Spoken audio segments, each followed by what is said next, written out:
It's like Meg on Family Guy. Like, Wait a minute. I can hear my vocals. it's cool because it's Family Guy and you'll watch it, but you like, do we need a Meg episode? We ain't need a Meg episode. I don't need a number 3 episode. I'm about to smoke something in this motherfucker. That's crazy. I see that. I can hear I still hear it again. That's why. Hey, YouTube. Pink Ladies, T-Birds, just happen to be watchers of my shit. Welcome to the slightly late review of Scream Queen Season 2, Episode 7. Sorry it's late, but for those of y'all that do not watch all of my videos, there was a drag race emergency, and when I should have been doing the video for this, I had to do the video for that, and I ended up missing the first part of Scream Queen, so I had to wait till it came on the Fox app. So, let's get into this. Of course, my name is Jimmy Pynk, channeling Chanel Zero Dark 30. I guess I should give you the look goes as follows. Oh, I don't know which way that goes. There's that. There's today's boots. Furry boots this time. Yeah, so anyway. Y'all, I'm running out of fucking furry shit to wear, so I'm gonna have to start channeling some other shit. Anyway, let's start. So we start the episode with Dr. Brock Holt doing his voiceover, and he's talking about his hand. And he's saying that his hand has figured out that when he's tired, he can't control it. So now the hand keeps him up at night. So they shout to him like smacking himself in the face and putting on like loud Christian TV in the middle of the night and all this stuff. It's great. So we have 2 cases this week. 3 if you count Dr. Cascade. We have 2 cases this week. We have a woman that's basically a conjoint twin, but not fully formed. So she has 2 extra sets of arms and 2 extra sets of legs. Very complicated surgery that can be done. That much basically makes Dr. Holt do. Like, it's a win-win for me either way, because either you fuck up and you're out the ER. You don't do it and I fire you and I tell everybody why you fired and you're out the ER, or it's a success and I blow up and it's because she's mad that he picked Chanel over her. So let me just get this out the way real quick. That was my whole favorite like little dialogue in this episode. First of all, this episode was not a great episode to me. It was fucking filler. The episode was filler. Let's call it what it is. The episode was fucking filler. But my favorite thing was Dean Munch was like, if you were satisfying, if you were screwing me like a woman that I need with my intense adoration for you and this and this and this, then I wouldn't have to be screwing you. I don't know it word for word, but I will. Because that was awesome and I felt her. I love Dean Munch. I love Hoffel. Hoffel and Cascade has a little beef. Because she like, Chanel's got to go, starting with number 3. But number 3 and Cascade profess their love for each other. Let's go back. So, number 3 is like, first of all, every TV show or movie I've ever seen Taylor Lautner in, they love to show off that he can do martial arts. They love to show that shit off. So they show him out there doing Capicua, whatever it is, the Brazilian breakdance fighting. And they out there showing him doing that. And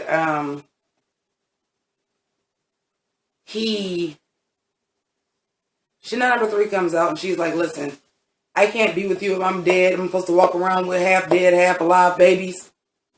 Which I have to think is a callback to American Horror Story, which is also a Ryan Murphy production, where the half-dead, half-alive baby was going to be the Antichrist.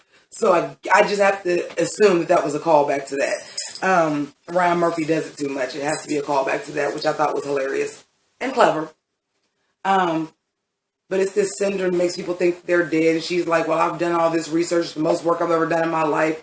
We're going to give you a psych evaluation and all this stuff. And come to find out he has it. He's like, okay, I'm alive.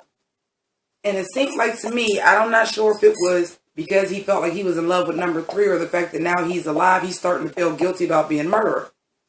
And him and Chanel, number 3, confess to each other. Like, she confesses to him, like, I know that you're a psychopath and that you could be a serial killer. And he tells her, like, boom, I am the Green Meanie. And I promise I'm not going to kill you, but I'm going to kill Chanel. She's like, could you, like, not kill my best friend? I just love they're, like, completely, like, they have no emotion. But they're, like, telling each other, like, very emotional stuff. Like, I just love them. I love them together. I think I would have to stay with my hot doctor that's a murderer, too. But the crazy thing is that Hester kind of told, we need more Hester. Listen, this is why I said this episode was filler. I could care less about the dude that was poisoning himself because he had a clean girlfriend. Dude, grow a fucking pair. You would rather almost off yourself to get rid of her because she was too fragile and weird. Let her ass be fragile and weird somewhere else. Just fucking tell her. That was stupid. Then Brock has to do a heart transplant too. Conveniently, the Green Meanie doesn't kill number 10, strangles her till she's brain dead so the heart is undamaged. But Munch kind of knew that, so I wonder who the other Green Meanie... Well, obviously we know it wasn't Cascade. Cascade was the number 3 at the time. Maybe it was Awful. But I don't think so. I think this was the third Green Meanie that we don't know. But I needed more. Here's my characters, okay? You killed off Chad Radwell, okay? Denise Hempfield is in cryogenic freeze. She ain't been in a couple episodes. Nurse Hoffel is the bomb. Hester is the bomb. And I do like number 3, but I didn't need a number 3 episode. I didn't need a number 3 episode. It's like Meg on Family Guy. Like, it's cool because it's Family Guy and you'll watch it, but you like, do we need a Meg episode? We ain't need a Meg episode. I don't need a number 3 episode. I don't need that. She's a great supporting character. I don't need a number 3 episode, like, ever.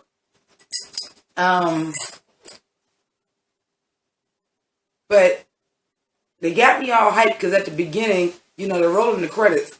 And I see special guest star Niecy Nash. I'm like, oh, hell yeah. Denise Hempfield is back. Zayday wasn't even in the episode. Chamberlain wasn't even in the episode. I'm like, what? This was a filler damn episode, y'all. Like, I was not feeling it. And I'm kind of mad because this is one of my cuter fucking outfits. Okay? Like, I was not feeling it at all.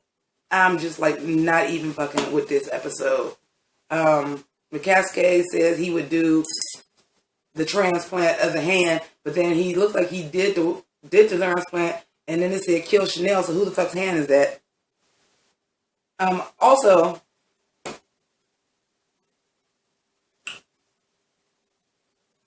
yeah, like, this episode was whack. Now that I'm, like, really thinking about it, like, fuck this, out the window. I don't want to talk about this no more. This episode was whack. This was the definition of a filler damn episode. I mean, we didn't even get Chanel fashion. Everybody had on nurses shit the whole time. Like, what is that? What is that? I went to go do, you know, my dolls. My Sailor Moon-esque Scream Queen Chanel characters that I do at the beginning of each of my videos, or at least for my bumper. And then, like, they're making their outfits no more, so, like, they must not have a budget no more because they're not all fresh to death no more. Like, the outfits are clearly being made. Like, what was this shit Chanel had on? It was, like, this lavender satin tube top and skirt with a fucking tutu around it. Like, it was kind of cute, but I was like, okay, but the tutu around it couldn't have been lavender. Like, y'all just getting out of fucking hand with the fucking fashion. Maybe because y'all got so many other more girls to dress will kill them bitches off. I will say, number 3's coat, though, that orange, they had like that green, blue, and white.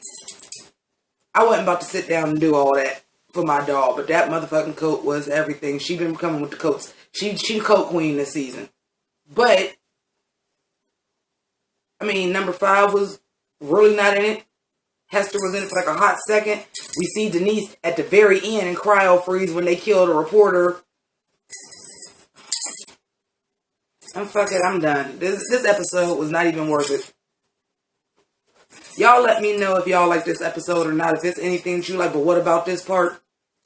Comment below, let me know. I did not get to see the promo again because I watched it on the app, so hopefully this was a filler-ass episode because next week's episode is going to be the shit. It should be close to winter break for these shows, so I'll see y'all next week for a Screen Queens review, which hopefully I have more to review on the show because it's not a fucking filler episode. Deuces.